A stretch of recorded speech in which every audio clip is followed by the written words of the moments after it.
ఈ రోజు పోలీసు శాఖ కూటమి ప్రభుత్వం చంద్రబాబు నాయుడు గారు శాంతి భద్రతలను కాపాడంలో ఏ రకంగా విఫలమయ్యారు యావత్ ప్రజానికం చూస్తుంది.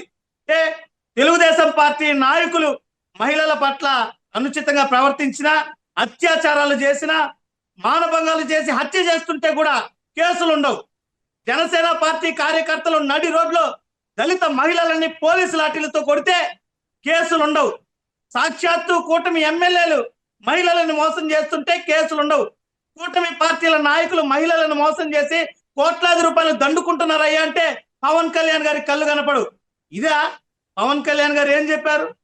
అధికారంలోకి రాకముందు మహిళల జోలికి ఎవరికి వచ్చినా కూడా నేను కఠినంగా శిక్షించేస్తా, మహిళల కోసం ప్రత్యేక చట్టాలు తెస్తా, పెత్తను తీసుకొని లాగి కొట్టే రకంగా తీస్తా, పవన్ కళ్యాణ్ తప్పు చేయన తల తెగిపడేలాంటి చట్టాలు తెస్తా అని సినిమా డైలాగులు ఎన్ని చెప్పారు? సినిమా డైలాగులు చెప్పి ఓట్లు దండుకొని ఆయన డిప్యూటీ సీఎం అయ్యి ఏరా పోయి ఆయన సినిమాలు చేసుకుంటున్నాడు.